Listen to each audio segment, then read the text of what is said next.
जनगणना के बाद बम फूटेगा और हम लोग इस देश से बाहर चले जाएंगे, यानी सवर्ण इस देश से बाहर चले जाएंगे, हमारे लिए कोई अलग देश बनेगा। ऐसा लगता है कि कोई बम फूटेगा, जनगणना के बाद बम फूटेगा और कुछ लोग इस देश से चले जाएंगे। उन लोगों से पूछना चाहता हूँ कि 1971 में जब 92,000 सैनिक बंदी बनाए गए थे, इनको लगभग 6 महीने से लेकर के साल भर हमने खिलाया पिलाया, उनको क्यों छोड़ दिया?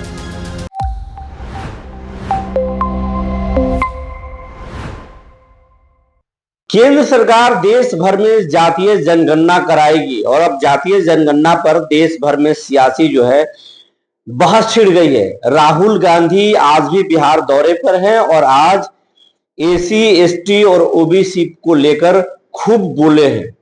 लेकिन आज जब औरंगाबाद में बीजेपी के पूर्व सांसद और बाहुबली राजपूत सांसद जो कहे जाते हैं ब्रजभूषण सिंह, उनसे जब पत्रकारों ने जातीय जनगणना पर सवाल किया तो वो भड़क गए और बोले कि जातीय जनगणना के बाद जो है एक बम फटेगा और इस देश के जो सवर्ण हैं वो सब बाहर चले जाएंगे, उड़ जाएंगे।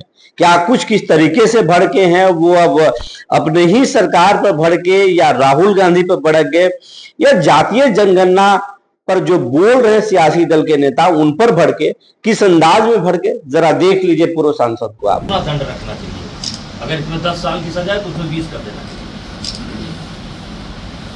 क्योंकि हथियार बना लिया गया। एक एक जनपद में, मैं यहाँ की स्थिति नहीं जानता हूँ, लेकिन मुख्यालय पर आंकड़ा होता है एक एक दिन में 20-20 FIR। हाँ, एक रोज मैंने अपने जिले में पूछा तो बताया 23 का बैलेंस चल रहा है, 23 का। यानी आप मानते हैं कि ये जब आप सांसद थे तो क्या ऐसा कोई सवाल आपने उठाया था कि दुरुपयोग हो रहा है, इसको बंद हो जाना चाहिए या समीक्षा होनी चाहिए?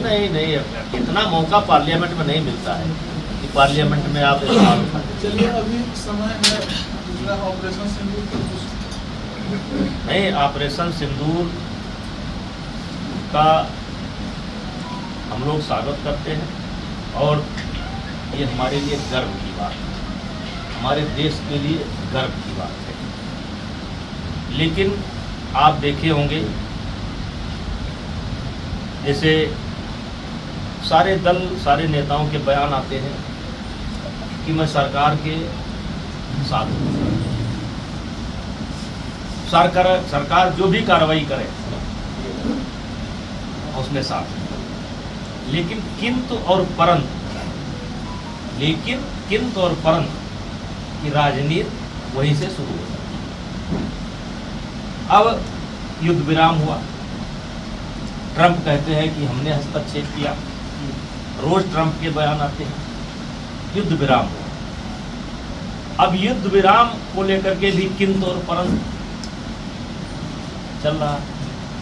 अब कुछ लोगों को मानना है कि नहीं करना चाहिए, लेकिन मैं जो लोग ये मानते हैं कि युद्ध विराम नहीं करना चाहिए, युद्ध ही सभी समस्याओं का हल है, तो मैं उन लोगों से पूछना चाहता हूं कि सन 1971 में जब 92,000 सैनिक बंदी बनाए गए थे, जिनको लगभग 6 महीने से लेकर के साल भर हमने खिलाया पिलाया, उनको क्यों छोड़ दिया था?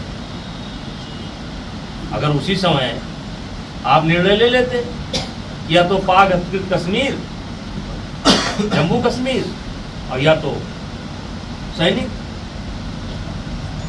तो 92,000 सैनिक उस समय आप छोड़ दिए,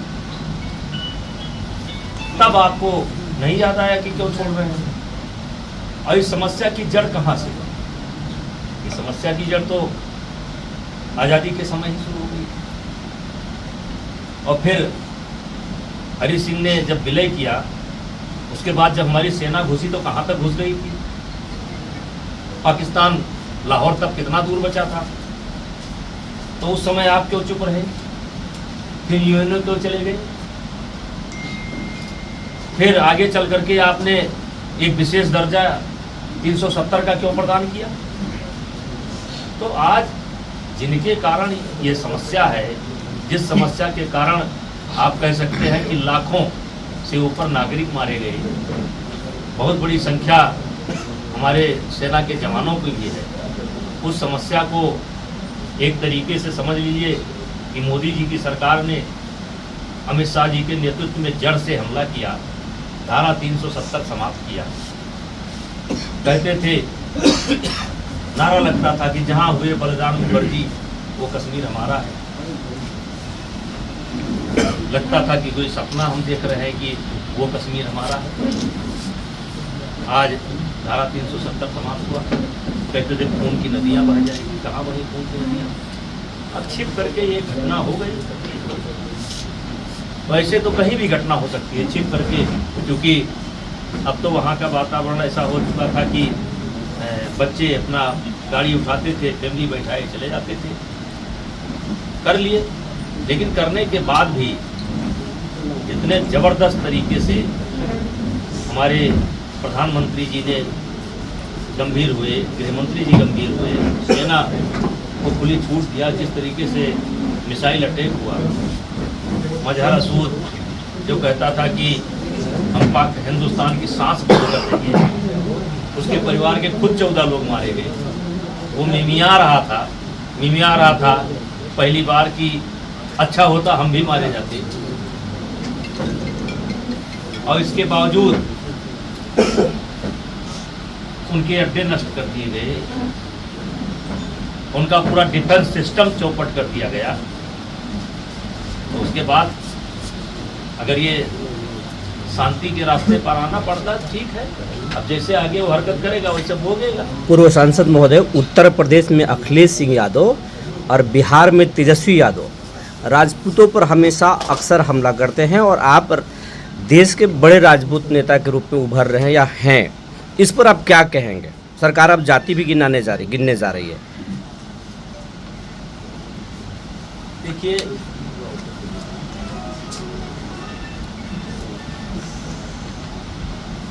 ये तो मुझे केवल राजपूत तक सीमित करते हैं। अगर आप मुझे केवल राजपूत कहते हैं तो मुझे बड़ा तकलीफ होता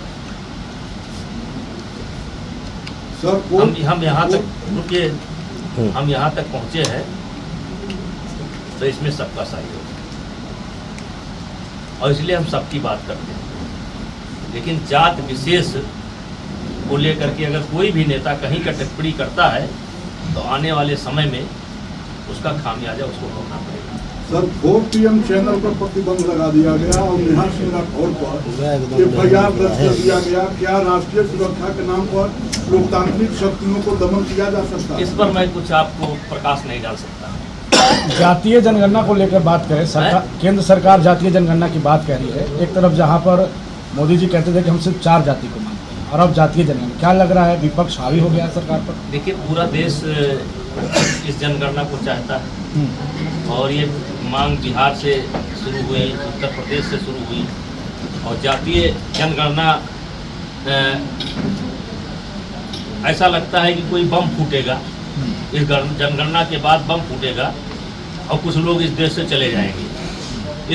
इसको इस प्रकार से हुआ बना करके काम किया जा रहा है, और सबकी मांग थी, केंद्र सरकार करा रही है, देखा जाएगा कौन सा बम फूटेगा। जातीय जनगणना के बाद कहा जा रहा है कि प्राइवेट में आरक्षण जातीय देने के बाद जनगणना के बाद बम फूटेगा और हम लोग इस देश से बाहर चले जाएंगे, यानी सवर्ण इस देश से बाहर चले जाएंगे। विपक्ष हमारे लिए कोई अलग देश बनेगा। विपक्ष का कहना है कि हम अरे हम आपका जवाब दे चुके। जातीय जनगणना के बाद एक बम फूटेगा और सवर्ण जो इस देश के अंदर है वो आसमान में चले जाएंगे। हो गया, इससे बढ़िया जवाब नहीं हो सकता। आरक्षण के बाद प्राइवेट नौकरियों में करते हैं। कहाँ पा गए आरक्षण।